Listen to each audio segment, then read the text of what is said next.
Good evening, everyone. Welcome to IQI Canada Evening Talks. My name is Yousaf Iqbal, country head for Juwai, IQI Canada. And today I have the pleasure of inviting again Mr. Anthony Mendes from Able Insurance, who is a broker, as well to our evening talk shows. Hey, Anthony, how are you doing? Hi, Yusuf. How are you doing? Thank you. Uh, Welcome, and thanks again to inviting me on a show. Thank you. No, no, thank you. It's so interesting, because we always believe in giving back to the community, and I really appreciate, Anthony, the way you have always been, helping the community out, and at the same time giving out a lot of information, a lot of knowledge to the people on that. So really appreciate that. Our audience really loved your show. We get a lot of good feedback as well, and there's so many things to be shared by you. So thank you so much for that.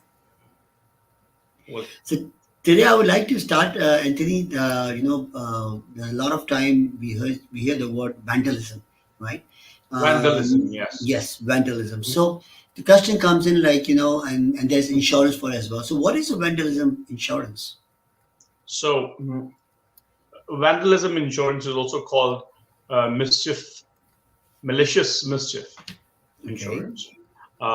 Different names, but it's the same thing, and it covers your property, the landowner's property, with any destruction to your property by a third party. okay, So, and that is enforced breakage. Uh, they get into the house, they break your windows, your doors, your walls. That would come under vandalism. okay. And then in this kind of insurance, is it something like you have to specifically ask for it, or do you think like this is something which automatically comes from the insurance on this? Use of different companies have got different coverages. It's always Mm-hmm. good to ask your broker if that is included on your policy.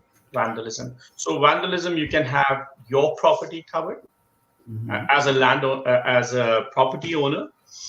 So you can cover that vandalism coverage on your policy, or you can have your tenanted policy, your tenanted home should be covered under. They should have this vandalism coverage in the policy included. Is But you there a have to ask specific the brokers.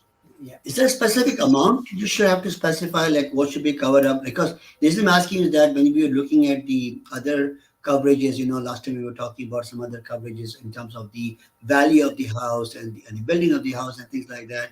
Because you're talking about doors, windows, which are coming out very expensive as well on that. So is there a specific amount you have to come, or you have to specify that amount, or is it automatically comes back like a default amount on that? No, it will come as per the building value, because you cannot say, you cannot be subjective. It's a subjective thing that what is going to be the value of that property when they damage it or that damage it.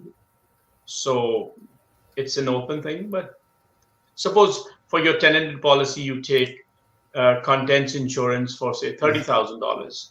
Yeah. Usually, insurance companies keep that as a yardstick, and they would give you only $30,000 of coverage for that. But on, Okay. on on your property, your own property where you're living, that's primary residence. Suppose your house is the building value. The building value is worth say $1 million. Mm-hmm. Then there will be a lot more coverages regarding vandalism. The whole house being, ransacked, that would be covered under this, right? Okay. So, in very good thing you just mentioned about the rental properties, right? I think because a lot of time we are dealing with a lot of investors and a lot of people ourselves. We have rental properties or we pay rental properties, and then when it comes to coverage part of the about the rentalism, you were mentioning about that on that. So, do you think like we could that somebody should request it to be a higher amount because it's a tenanted property, the chances of it getting it, or is there a limitation from the insurance company which will say this is the maximum one will allow you on that? That's right. You Okay, should and ask. then you should ask for it, and then you could actually go to an upper amount as well on that, That's right? right. Okay, great, excellent. And the question to you which comes in mind is like when is it not when is it not covered, this particular insurance? Yes, we'll give a short answer. You have a 4 to 5 minute segment over here. Yeah. So when it is not covered, this is very interesting. I'll give you some examples, and people will find that very interesting.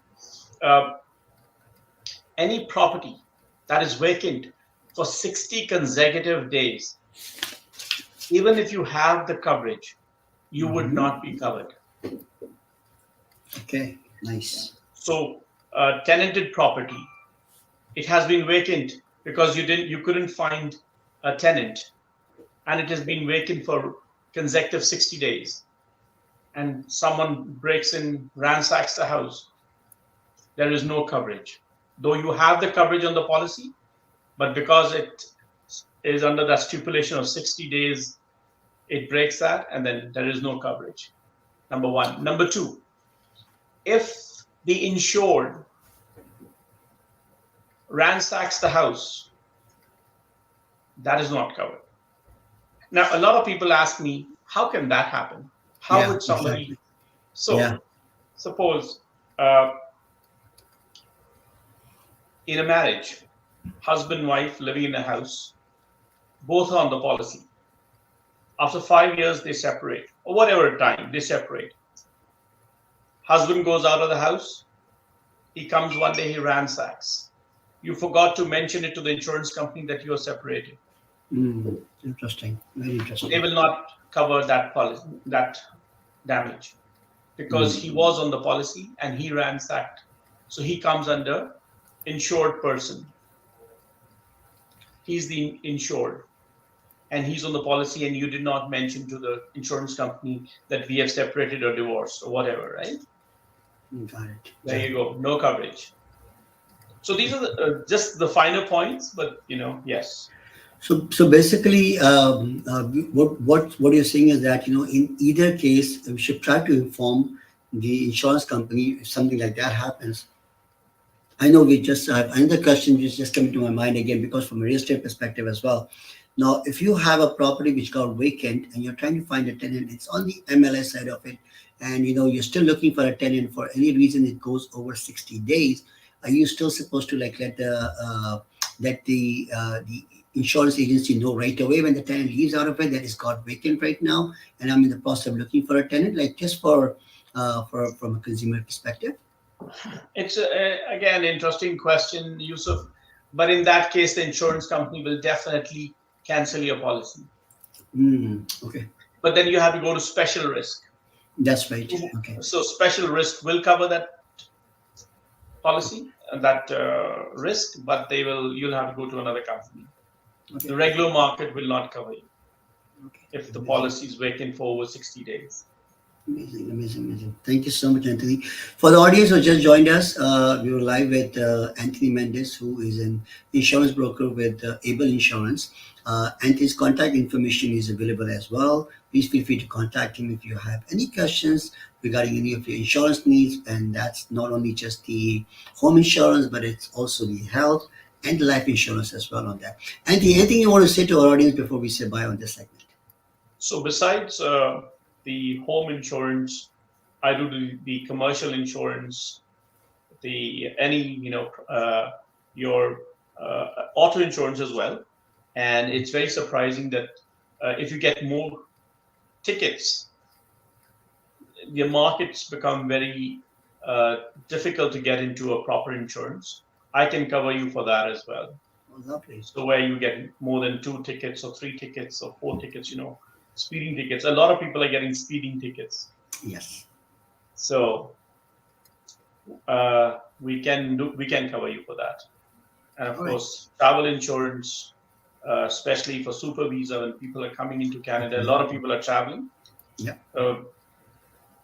We do a good job of training people and explaining to them the various coverages that they would, be covered under.